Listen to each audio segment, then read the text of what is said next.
외정 때 일본 제국주의 시대에 저희 어머니가 굉장히 잘 크니까 그때 정신대 계속 혼처가 들어오는데 집이 이제 콧대가 높아가지고 거절을 하니까 구장집에서 그냥 정신대로 지목을 했대요. 근데 거기서 벗어날 수 있는 유일한 방법이 뭔지 아세요?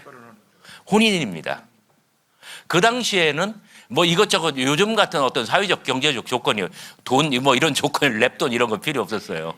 뭐면 될 것 같아요? 양반의 피예요. 그래서 저희 아버지가 이제 횡재를 한 사람이에요. 저희 아버지는 어떤 사람이냐? 5살 때, 그러니까 아마 만으로는 한 3살 반이나 4살 정도였을 거예요. 그때 저희 아버지는 뭐 앞에는 아무 말도 못 들었어요. 몰라블라블라블라 누가 갈래? 4글자만 들었어요. 제가 갈게요. 갔는데 그게 뭐냐면 양자예요. 저희 어머니가 시집을 갔는데 이상하더래요. 집이 17살에 정신대를 피하기 위해서 간 게 시집인데 결혼식에 갔더니 신랑은 친구의 구두를 빌려 신고 왔고 할 줄 모르는 밥을 하는데 솥단지는 깨져서 금이가 있고 밀가루 반죽을 이겨가지고 그래서 밥을 겨우 하고 나면은 숟가락 젓가락이 없어서 뒷산에서 솔가지를 꺾어다 먹고 그걸로 젓가락질을 하고 설거지를 하면 또 솥은 또 이제 금가 있고 이런 집안으로 온 거예요. 근데 저희 어머니는 괜찮은 교육을 받으셨어요. 어렸을 때부터. 그런데 어머니가 옛날에 정말 집안에 무슨 일이 있어가지고 교회를 간 것이 인연이 돼가지고 저희 집안에 이제 기독교가 정착이 되기 시작했는데 저희 어머니가 정말 그 고귀한 신분으로 시집을 와가지고 몇 년 살다 보니까 이 집이 산지기 집이구나. 이 집도 자기 집이 아니야. 그 종산을 관리하면서 시제를 들여드리고 그 집에 공짜로 사는 거예요. 정말 꿈이 없는 젊은이, 미래가 없는 젊은이, 답이 없는 집안에 저희 어머니가 시집을 오신 거예요. 5년이 됐을 때, 21~22살 됐을 때 드디어 시아버지한테 물어봤대요. 우리 집안은 왜 살면 살수록 적자가 나고 빵꾸가 납니까? 도무지 우리의 논이 어디에 있습니까? 그랬더니 보여주는데 저기 산 위로 올라가서 비탈에 있대요. 그때 저희 어머니가 뭐 21~22살이었는데 왜 집안의 경제가 망하는지를 이제 이제 알기 시작한 거예요. 그러면서 이제 개혁에 들어가는 거예요. 그 동네에 놀고 있는 그 많은 노동력. 그렇게 하면서 어머니가 집안을 개혁하고 일으키고 그러다가 땡그렁 종소리를 듣고 어디를 갔는데 그렇게 좋더래요. 그래가지고 다음 주에 또 갔대요. 다녀왔더니 시아버지가 무릎 꿇리더래요. 어디를 갔다 왔느냐? 괜찮았어요? 목소리 연기 괜찮았어요? 어디를 다녀왔느냐? 예. 어디 교회를 좀 다녀왔습니다. 이 집안은 교회 다니는 집안이 아니다. 네가 교회를 가려거든 집에서 나가라. 그렇지 않으면 집에 있으려면은 교회를 가면 안 된다. 네, 저희 어머니는 어머니의 어머니로부터 외할머니로부터 이혼은 절대 안 된다고 교육을 받았어요. 왜냐하면 집안에 먹칠을 하는 것이다. 그래서 눌려 살았는데 저희 어머니가 대책이 없는 아버지를 이렇게 취업도 시키고요. 저희가 충남 부여입니다. 우리 증경총회장님하고 옆 동네예요. 아버지가 부여 군청으로 다니시는데 어머니가 어느 날 용기를 내가지고 부여 읍내로 이사를 막 그냥 혼자 질러버려요. 시아버지 그 마당에 절푸덕 주저앉아가지고 양다리를 비비면서 거부하시고 저희 아버지 그러니까 또 저희 할아버지한테는 꼼짝 못 하시니까 팔을 걷어붙이면서 네가 뭔데 우리 집안에 와가지고 다 망하게 만드느냐. 그래 어머니가 물러서질 않아요. 그 아녀자의 힘으로 부여 읍내에 나가가지고 아버지가 군청 다녔으니까 그러니까 군청 다니면서 돈을 전부 다 하숙비로 다 날리고 그 다음에 퇴근을 어디로 하겠어요? 맞추면 책 드릴게요. 네? 이제 저녁 먹으러 식당 간다고 하면 그게 이제 술판이 되고. 그러니까 어머니가 아마 남편을 뺏길지 모르겠다라고 생각을 하신 것 같아. 그래가지고 아녀자의 힘으로 그때 정부도 없고 교통도 안 되는데 부여 읍내가지고요. 그냥 계약하고 왔어요. 그냥 믿음으로 한 거예요. 그래가지고 이사에 성공을 해요. 그 시아버지하고 남편이 그냥 질질 끌려간 거예요. 이사하는 날도 얼마나 크게 저항을 했나 몰라요. 근데 강행을 했어요. 그리고 나서 이제 아버지가 꼼짝없이 집으로 퇴근을 하시잖아요. 그러니까 월급을 받게 됐는데 어머니가 시집 온 지 자그마치 20년 만에 신랑이 벌어오는 걸 처음 받아본 거예요. 그때부터 이제 우리 아버지, 대단한 아버지야. 마누라 말 잘 듣습니다. 이제 교회 끌려갑니다. 우리 아버지는 뭐 한번 시작했다 하면 잘해요. 안 빠지고 막 교회 가고, 뭐 바로 서리 입사 받고, 아니 이제 학습 세례 받고, 뭐 서리 입사 받고, 그리고 월반에서 장로 되고, 막 하라는 거 다 하고, 목사님이 하라는 거, 뭐 연합회 가라니까 가고, 뭐 장로 연합회, 뭐 그다음에 뭐 다 가요. 그리고 어느 날 제가 그 초등학생, 국민학생 때였는데 아버지가 막 이만한 사탕봉지를 사오는 거예요. 그 뭐냐면 그날이 담배 끊는 날이에요. 그 다음에 공부하기 시작하는데요. 외정시대 때에 소학교 나온 양반이 3급 공무원 시험 봐가지고요. 대학 나온 사람도 떨어지는 시험을 단박에 딱 붙는 거예요. 그 다음에 교회 열심히 다녔죠. 장로 돼가지고 연합회 활동했죠. 그러더니 총회 진출해가지고요. 총회 부총회장까지 했어요. 재작년에 돌아가셨는데, 한 2년 남짓 전에 아버지, 그래서 총회장으로 치르고, 너무너무 아주 영광스러운 아주 빛나는 인생을 마무리하고 그렇게 가셨어요. 이 모든 게 누구 때문에? 마누라 때문에. 저희 어머니 때문에. 그래서 저희 4형제 가운데 3형제가 목사가 되었고요. 그리고 그 중에 둘이 신학대학 교수예요. 우리 김동주 교수님께서 제 소개를 잘 해주셨습니다만은 제가 그 학회장 맞습니다.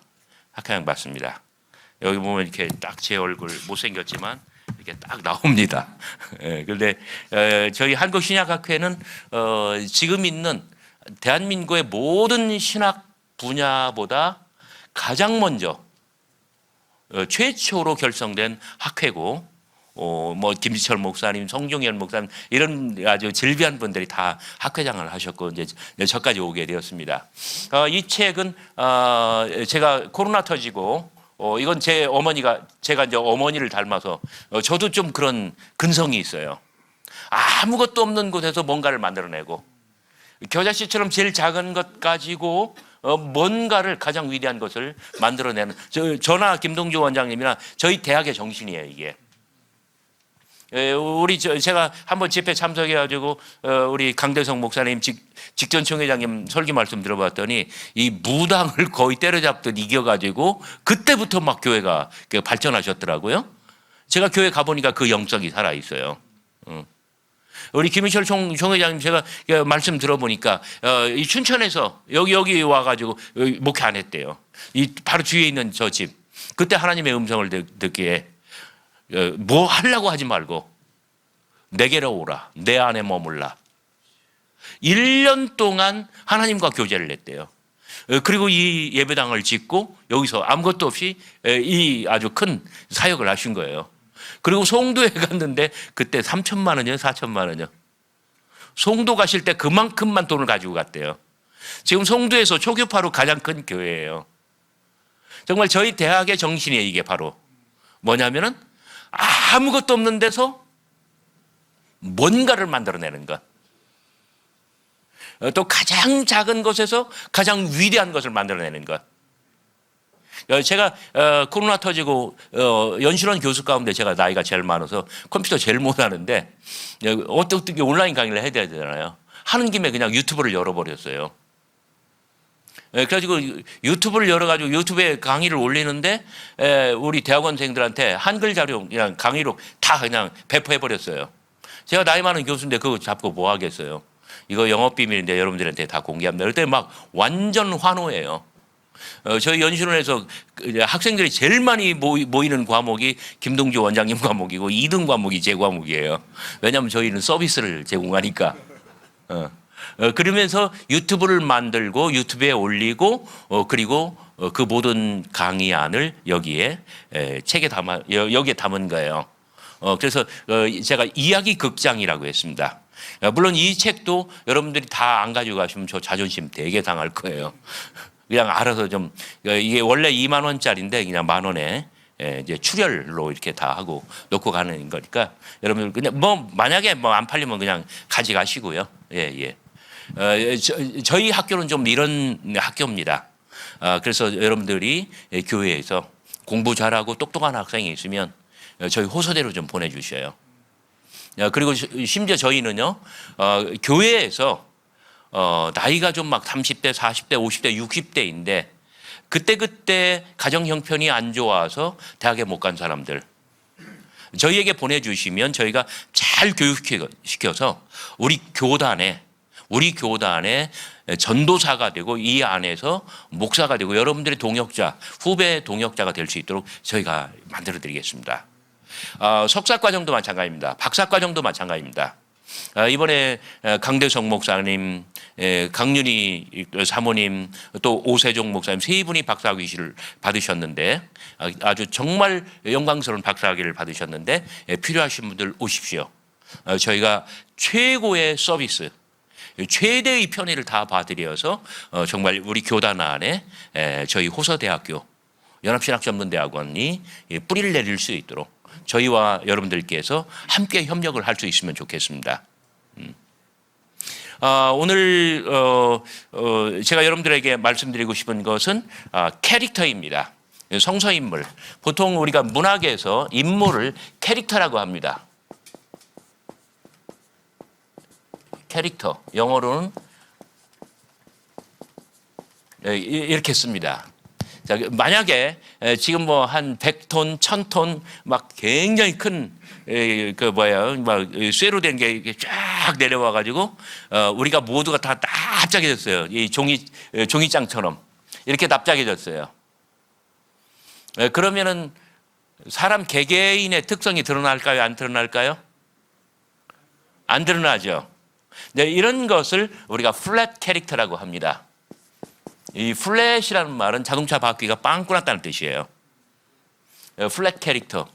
우리가 우리말로 번역할 때는 평면적 인물이라고 번역을 합니다.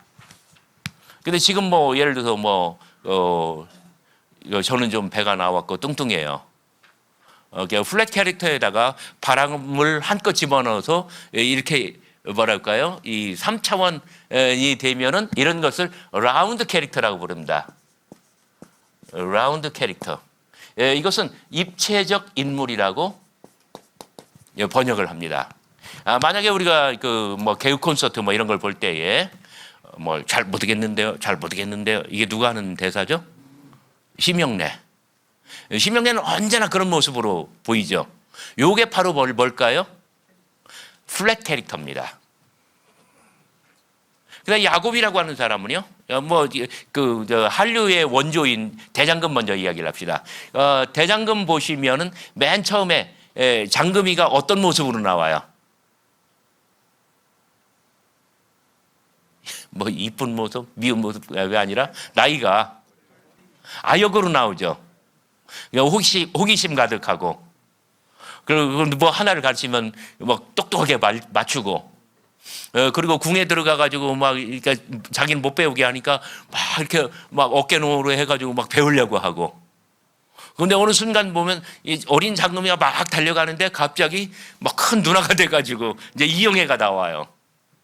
근데 이 장금이가 세상을 살면서 경험을 쌓아가면서 뭐랄까요? 아역대하고 같아요? 아니면 달라져요? 달라지죠. 야곱도 마찬가지예요. 그러니까 저는 어제 정말 여러분들과 함께 집회에 참석하면서 밤에 잠이 안 오더라고요. 새벽에 깨서. 저 만약에 결심했어요. 저도 대학교에 목회하는데 그래요. 맞아요. 하여튼 변혁을 시켜야 돼요. 교회. 그 다음에 막 저들이 듣든지 안 듣든지 나는 복음을 선포할 거예요. 저들이 동의하든지 안 하든지 나는 하나님께서 내게 주신 어떤 소명과 그 상식, 나의 교양으로 가장 좋은 길을 선택해서 갈 거예요. 자, 그러면 어제 저녁을 기점으로 해서 그 이전과 그 이후 저는 같은 사람이에요, 다른 사람이에요? 다른 사람이죠. 자, 이게 바로 뭐냐면 라운드 캐릭터예요. 입체적인 인물이에요. 이것이 바로 뭐냐면 우리의 일생이에요. 우리가 소식적에는 철이 없었습니다. 우리가 나이가 어렸을 때에는 정말로 유약했어요. 뭐 철이 없고 지식이 없고 뭘 잘 할 줄 모르고. 근데 야곱이 나이 40에 집에서 쫓겨나요. 그 전에도 뭐 형과의 관계, 또 어머니와의 관계, 또 힘없는 아버지와의 관계, 이런 것을 통해서 뭐 배운 것들이 좀 있었겠죠. 나이 40에 야곱이 집에서 쫓겨나는데 라반의 집으로 가래요. 아는 길이에요, 모르는 길이에요? 준비된 여행이에요, 준비되지 않은 여행이에요? 아마 북극성만 보고 갔을 거예요. 브엘세바부터 하란까지는 대략 한 800km 정도 되는 것 같아요. 근데 800km 걸으려면 얼마나 걸렸을까? 아마 계절이 바뀌고 숱한 세월이 지나야 되는데 먹을 것은 있습니까? 입을 것은 있습니까? 아마 라반의 집 그 동네 바다나람 거기 우물가에서 라반의 딸들 라헬, 레아 이 소녀들 만났을 때에 야곱은 아마 제가 보기에 제 추측하기에 아마 거의 짐승 같았을 것 같아. 왜? 뱀 나오면 잡아먹고, 그죠? 쥐라도 한 마리 있으면 그거 놓치면 안 돼. 뭐 뿌리 캐먹고 껍질 벗겨먹고 뭐 사람 보면은 막 싸워야 되고 자신을 보호해야 되고 이 준비되지 않은 여행이에요. 그러니까 우리말로 산전수전 다 겪는데 수없이 많은 위기, 죽음의 순간 이걸 전부 다 극복을 해야 돼요. 그렇게 하고 겨우겨우 연명해서 그 우물가까지 온 거예요. 이게 바로 뭐냐면 야곱이라고 하는 한 캐릭터, 인물이 변해가는 거예요. 제 어머니의 말씀을 드렸고 아버지의 말씀을 드렸습니다. 저의 일생도 마찬가지고 이 자리에 계신 모든 목사님들, 사모님들, 집사님들도 마찬가지실 것 같아요. 우리가 살면서 어떤 생의 경험을 축적해 왔느냐, 거기에 따라서 우리의 존재가 달라지는 거예요. 야곱의 생애는 대략 성경에 나온 것은 7개의 장면으로 구성할 수 있을 것 같아요. 하나, 둘, 셋, 넷, 다섯, 여섯, 일곱. 마지막 7번째는 이건 거의 요셉 이야기에 이제 흡수됩니다. 그러니까 6개의 장면으로 만들 수 있을 것 같아요. 그때마다 이 야곱이라고 하는 아이의 또는 이 사람의 존재는 변화돼요. 라운드 캐릭터의 가장 큰 특징은 뭐냐면, 자, 소설에서, 드라마에서, 영화에서, 또 성경 이야기에서 우리가 어떤 등장인물을 라운드 캐릭터로 본다고 할 때 그때의 가장 큰 특징은 뭐냐면 생의 단계에 따라서 존재가 달라진다는 점이에요. 왜? 생의 경험이 달라지고 있기 때문에요. 여러분 제가 한번 퀴즈 내볼게요. 구약성경에 나오는 족장들은 어떤 사람들입니까? 한번 이름 대보세요. 아브라함, 이삭, 야곱, 요셉. 그냥 한 4명으로 꼽아봅시다. 그중에 개성이 제일 없는 사람이 누굴까요? 예? 이삭이에요. 왜 그럴까요? 100세에 낳았어요. 어머니 아버지가 100세 때에 이 아이를 낳았어요. 그러니까 오냐 하면서 뭐든지 다 해주면서 과잉보호하면서 온실 속에서 키웠어요. 오메 눈에 넣어도 아프지 않을 아이, 이 시방 누가 건드렸어? 모리아 산으로 갈 때에 가서 아브라함은 이 아이를 묶습니다. 포박합니다. 자, 이것이 전형적인 이삭의 존재입니다. 포로된 이삭. 처음에는 아버지 어머니의 과잉 보호에 포로가 되었어요. 그래서 본인 힘으로 할 줄 아는 게 별로 없어요. 다 해주니까. 그 다음에는 누구를 아내로 만나요? 리브가. 여러분, 리브가는 어떤 사람일 것 같아요? 자, 우리가 성경의 인물을 이해할 때 굉장히 이런 상상력, 연상, 추정은 굉장히 중요합니다. 여러분들 설교할 때 이 인물들이 어떠한 사람으로, 어떠한 특성으로, 문학 이론에서는 트레이트, 특질이라고 번역을 합니다만은 어떤 성격, 어떤 유전자, 어떤 존재로 여러분들이 설교에 등장시킬까? 시대를 잘 듣고 환경 파악을 잘하는. 예, 리브가는 어떤 사람이라고요? 시대를 흐름 알고 환경 파악이 빠른. 예, 예. 일단 내향적일 것 같아요, 외향적일 것 같아요? 뭘 보니까요?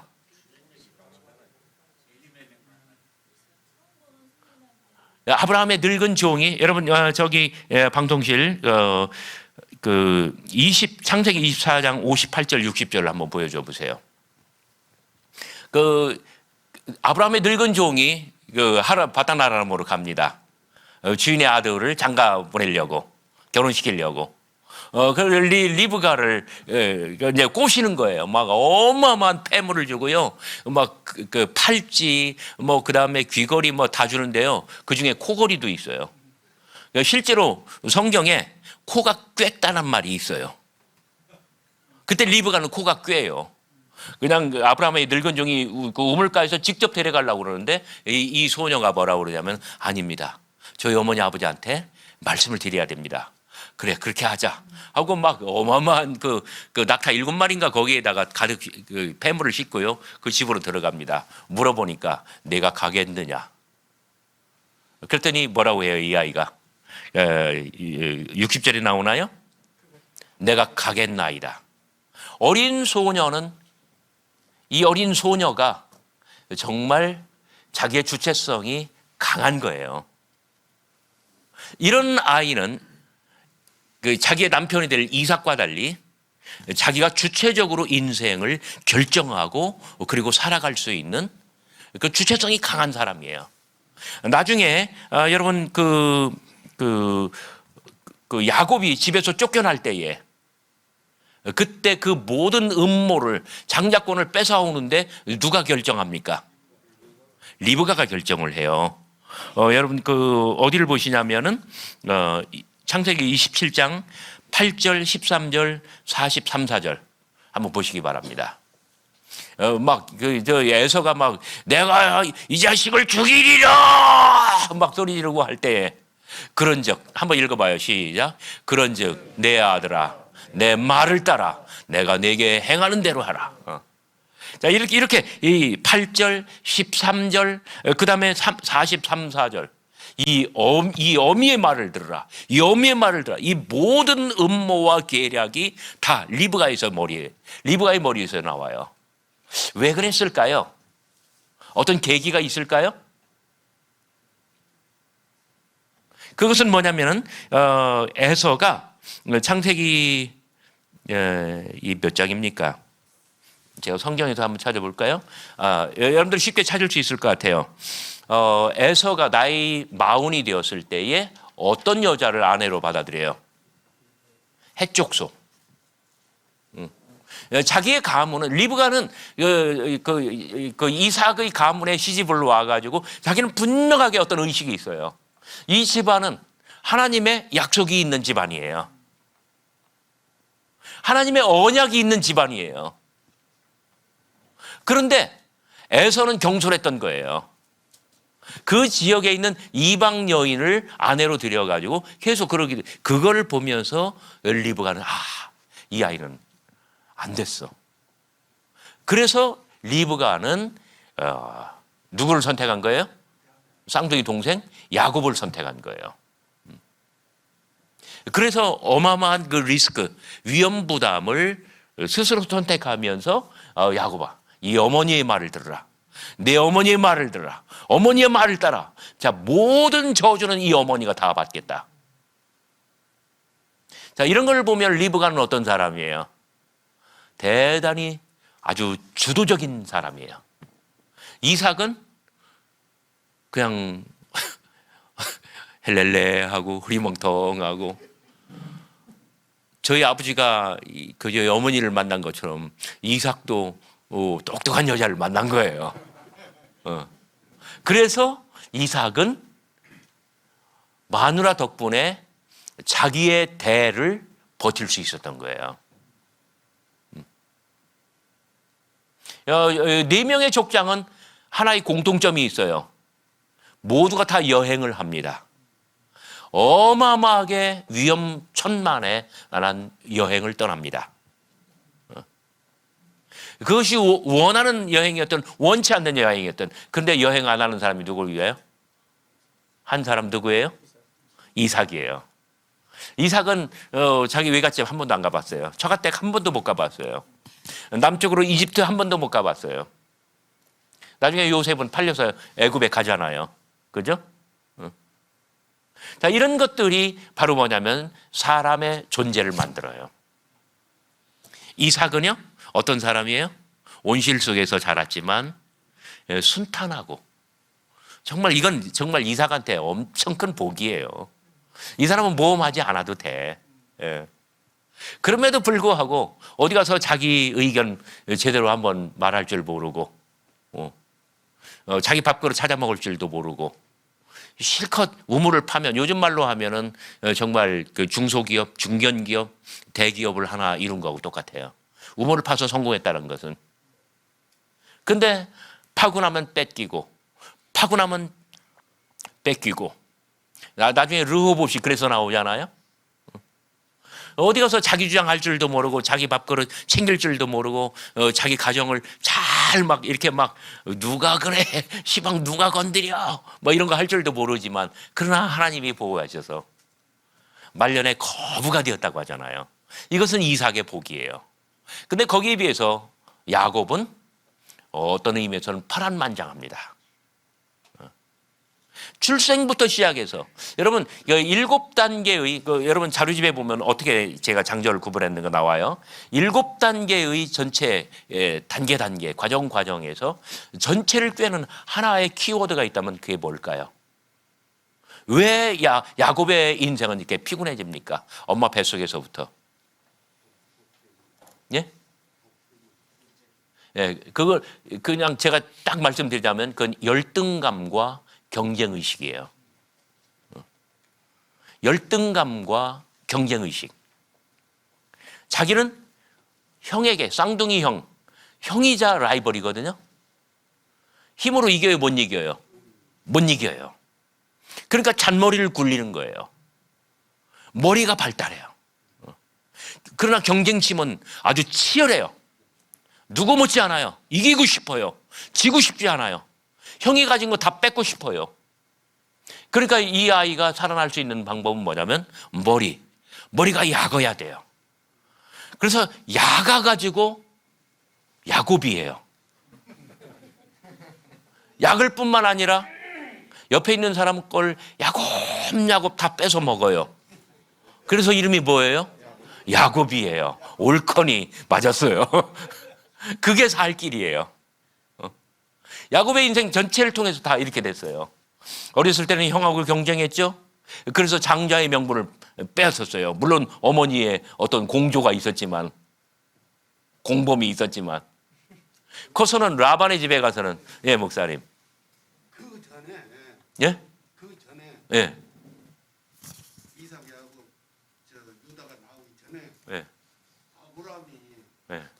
사실은 우상 섬기는 그 집안 때가 있잖아요. 예. 헤라, 라벨,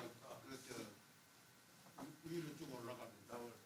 그런데 그 우상 집안에서 그런 하나님의 어떤 섭리론이랄까요, 어떤 계획이 있었던 겁니까?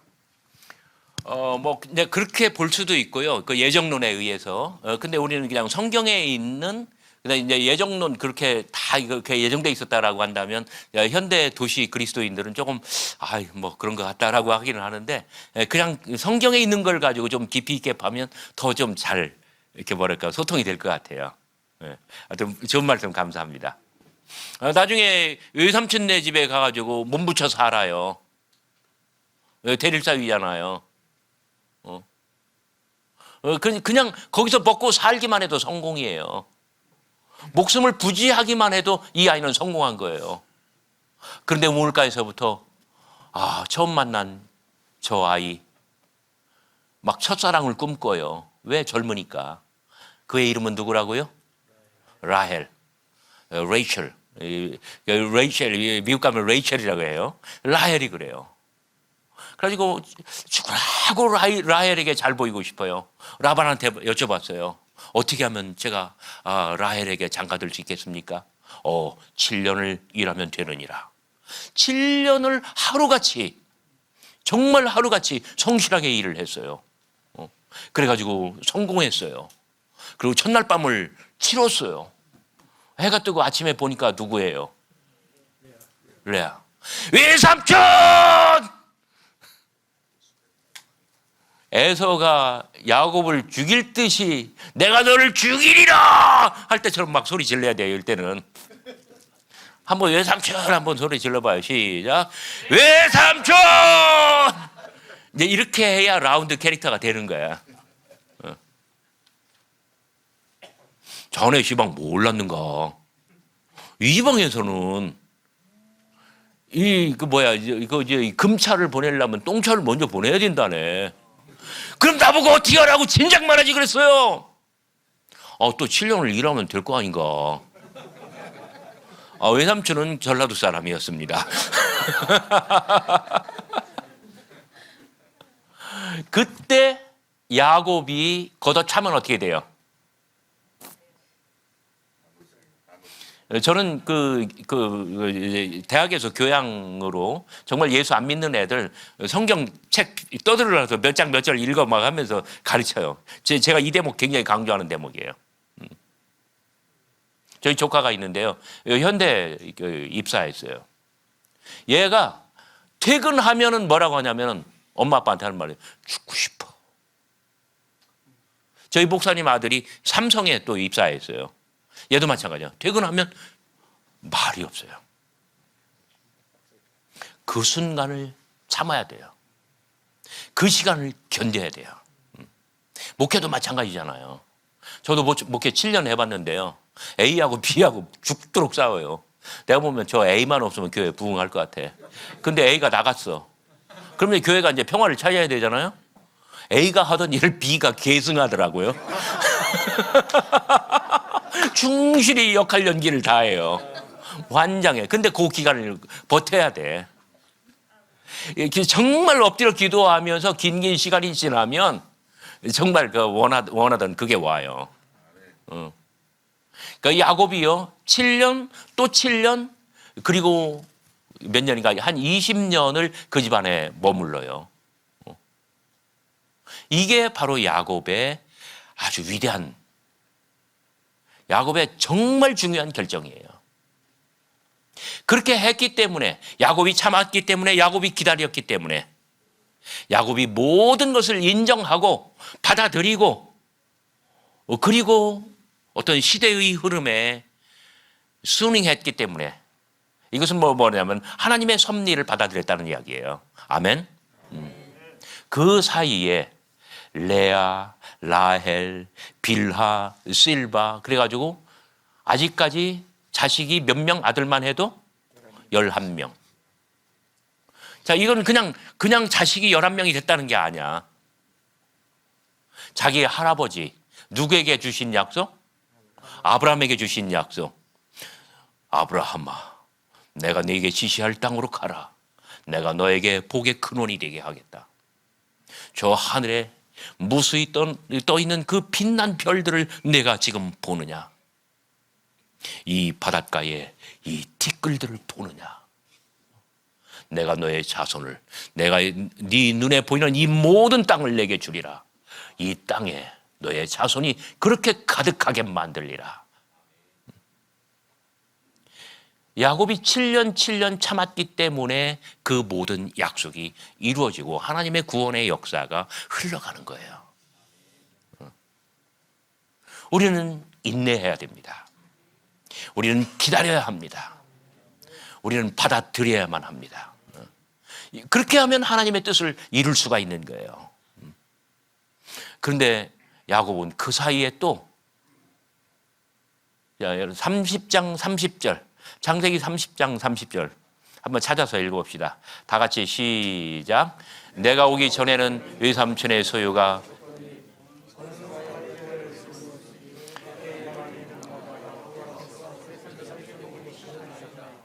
그러나 나는 언제나 내 집을 세우리까.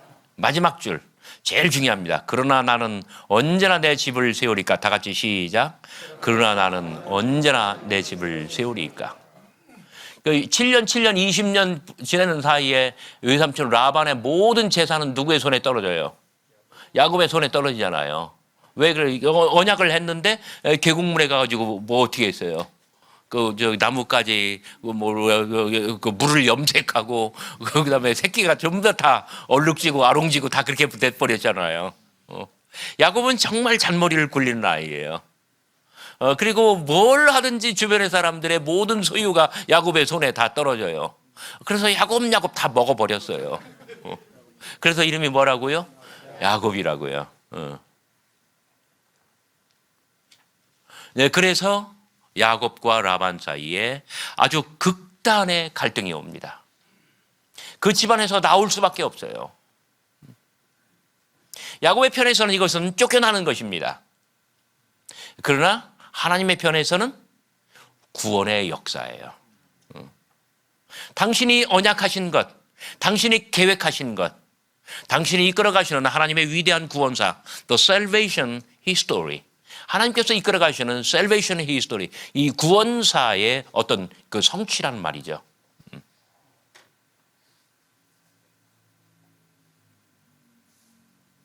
그래서 이제 남쪽으로 자기가 쫓겨나서 북쪽으로 올라간 길을 지금 내려가고 있는데 야복강이라고 하는데 이르렀습니다. 막 야곱은 막 보통 스트레스가 많은 게 아니야. 그래가지고 이 정탐꾼처럼 그 사람을 전령으로 보냈는데 글쎄 형 에서가 군사 몇 명을 이끌고 400명을 이끌고 아마 군사 그냥 몇십 명만 해도 여기는 다 도륙을 낼 수 있어요. 그죠?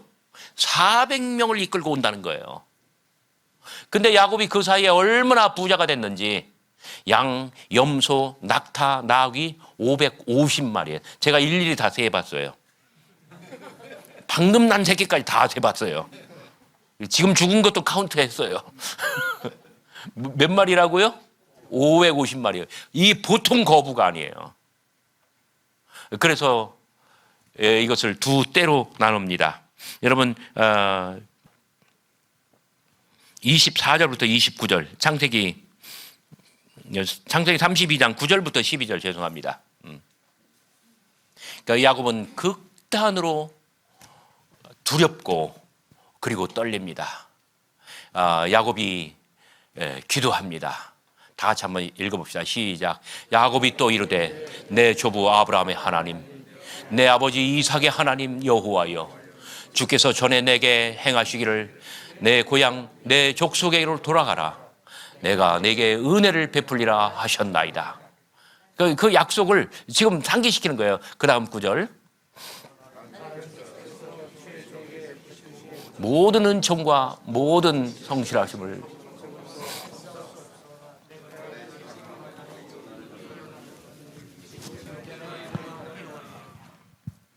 계속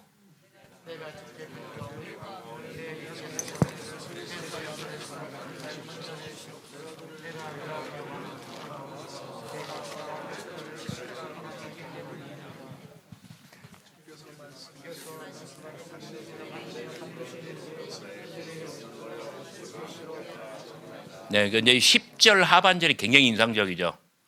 내가 여기를 건너올 때는 뭐만 가지고 왔어요? 요단강을 건널 때는 지팡이 하나밖에 없었어요. 지금은 550마리 두 때나 이르러요. 내가 주께 간구하오니 내 형의 손에서 에서의 손에서 나를 건져내시옵소서. 내가 그를 두려워함은 그가 와서 나와 내 처자들을 칠까 겁이 나기 때문이니이다. 야곱의 기도는 간절해요. 그러면서 이때 야복강에서의 그 씨름이 시작됩니다. 막 밤새 싸워도 승부가 나질 않습니다. 26절, 32장 26절. 그가 이르되 날이 세려하니 나로 가게 하라. 야곱이 이르되 당신이 내게 축복하지 아니하면 가게 하지 아니하겠나이다. 그 사람이 그에게 이르되 내 이름이 무엇이냐? 야곱이니이다. 내 이름을 다시는 야곱이라 부를 것이 아니라 이스라엘이라 하라. 이는 내가 하나님과 및 사람들과 겨루어 이겼음이라. 이것이 바로 야곱의 열정입니다. 야곱은 일평생 투쟁했습니다. 야곱은 일평생 누군가와 경쟁했고 이겼고 지금 누구와 경쟁하고 있는 거예요? 누구하고 싸우고 있는 거예요? 뭐 결론적으로는 누구예요? 하나님. 야곱의 이 열정과 이 투쟁이 하나님의 보좌를 흔든 거예요. 29절. 당신의 이름을 알려주소서. 어찌하여 내 이름을 묻느냐 하면서 거기서 야곱을 축복한지라. 그 사람은 훌쩍 떠납니다. 그런데 야곱은 떠나는 그 사람을 흘낏 보았어요. 정면으로 본 게 아니에요. 사이드로 본 거예요. 똑똑히 본 게 아니에요. 어떻게 봤어요? 흘낏 봤어요. 그것은 누구였어요? 누구의 얼굴이었어요? 하나님의 얼굴이었어요. 그래서 브니엘이라고 이름을 붙인 거예요. 야곱은 환도뼈를 한번 맞았습니다. 그러면서 날이 새고 동터오르는데 야곱은 쩔뚝거리면서 걷습니다. 근데 마지막까지 야곱은 잔머리를 써요. 아직 400명을 거느리는 형 에서와의 만남이 남아있잖아요. 그래가지고 다 막 가축이니 뭐니 맨 앞에는 빌하, 실바의 소생들 내보내고 그 다음에 레아 이렇게 다 보내고 맨 마지막에 자기의 진짜 사랑 라헬과 라헬의 외아들 누구예요? 요셉. 맨 뒤에 죽어도 앞에 싹 죽어도 자기는 도망갈 수 있도록 그렇게 하고 드디어 에서를 만나는데 여러분 에서의 유명한 명대사 있죠. 10절입니다. 10절 그 마지막에 내가 형님의 얼굴을 배운 33장 10절 다 같이 시작. 내가 형님의 얼굴을 배운즉 하나님의 얼굴을 배운 것 같사오며 형님도 나를 기뻐하심이니이다. 어때요? 자, 이 말이 야곱의 아부입니까? 처세로 말하면 이보다 더 좋은 처세는 없죠. 자, 그런데 연상이 되는 게 있습니까? 새벽에 누구의 얼굴을 보았다고요? 하나님의 얼굴을 보았다고요. 지금 그 얼굴을 누구에게서 보는 거예요? 형 에서의 얼굴에서 보는 거예요. 성서 해석은 이런 것이 아주 대단한 묘미예요. 어떤 서사적으로 이야기 흐름에 있어서 연결이 된다는 점이에요. 새벽에 하나님의 얼굴을 정면으로 똑똑히 봤어요? 아니면 흘낏 지나치며 보았어요? 대충 보았어요. 근데 지금 에서를 딱 만났는데 반쯤은 뻥이고 과장이고 제스처고 그리고 처세야. 근데 반쯤은 진심이야. 형님의 얼굴에서 누구를 본다고요? 하나님의 얼굴을 본다고요. 더 이상 형 에서는 나의 경쟁자예요? 아니에요? 아니에요. 형님은 내게 하나님과 같은 분이십니다. 나의 모든 소유는 다 형님의 것입니다. 그래서 쫓겨날 때의 그 위험과 그 적개심, 증오, 그리고 이 살기, 이런 모든 것들이 다 극복이 되고, 야곱은 정말 누구의 얼굴에게서도 하나님의 얼굴을 배울 수 있는 이 품이 큰 사람이 되었어요. 이러한 과정을 통해서 하나님께서는 당신의 구원의 역사를 이끌어 가십니다. 저는 여러분들에게 감히 말씀드립니다. 저의 어제는 저의 오늘과 같지 않습니다. 저의 오늘은 저의 어제와 다릅니다. 여러분들 모든 분들 한 분 한 분이 지금껏 살아온 어떤 생의 과정, 그 모든 모먼트, 그 순간들, 이런 모든 것들이 쌓이고 쌓여서 여러분들의 인품, 인격을 만들고 여러분들의 존재를 만들어가며 여러분들의 목회가 새롭게 힘을 얻고 새롭게 에너지를 얻어서 더욱더 아주 살아있는 교회, 하나님께서 원하시는 목회, 그리고 하나님께서 계획하신 그 모든 구원을 다 이루실 수 있을 줄 믿습니다. 지금 제 강의는 여기까지고요. 제가 이제 목소리 연기를 조금씩 한 번, 두 번 해봤어요. 그런데 예를 들어서 여러분 자꾸 시도하라고 말씀드리고 싶은 게 뭐냐면, 여러분 성경을 읽을 때에 성서의 인물을 납작한 어떻게 막 짓눌려가지고 깔려있는 플랫으로 평면적인 인물을 만들지 말고 라운드 캐릭터를 만들어라. 그것은 마치 뭐냐면은 그 터져 있는 풍선에다가 바람을 넣어서 푹 일으키는 거하고 똑같아요. 성서 인물 속에 어떤 유전자, 개성, 그리고 그 사람의 어떤 그 존재감, 이런 것들을 만들어내라는 거예요. 리브가는 어떻게 천만인의 어머니가 될 정도로 어떤 존재감이 있는 여인, 그리고 주도적으로 자기의 인생을 살아가는 사람. 이삭은 어떤 사람? 그 옆에서 그냥 희끄무레하지만 그래도 성격은 착혀. 하나님께 복은 바꿨어. 그런 사람으로. 야곱은 모든 사람 가운데 개성이 가장 독특하고 모든 족장들 가운데 자기 이야기가 가장 뚜렷한 사람이에요. 왜? 그러한 투쟁과 어떤 열정이 있었기 때문에. 자, 목소리에서도 이런 것들이 좀 나타나야 됩니다. 제가 한번 예를 들어볼게요. 예수께서 가버나움에 들어가시니라. 자, 이것은 마가의 목소리예요. 너희가 무엇을 원하느냐? 누구의 목소리예요? 예수님의 목소리예요. 볼 수만 있다면 주님 앞에 나와서 간청하는 사람, 간구자의 목소리예요. 한번 따라서 해봅시다. 예수께서 가버나움에 들어가시니라. 너희가 무엇을 원하느냐? 조금 비슷했어요. 좀 되고 있어요. 제가 신학교에서 가르치면 이것들 못해. 볼 수만 있다면 한번 해봐요. 시작. 해보세요. 교회 가서 해보셔요. 하면 됩니다. 작년보다 올해가 나을 거고요. 올해보다 내년이 나을 거고요. 이제 여러분들의 목소리와 여러분들의 설교가 라운드 캐릭터가 될 거예요. 오늘 강의 여기서 마치겠습니다. 여러분 감사합니다.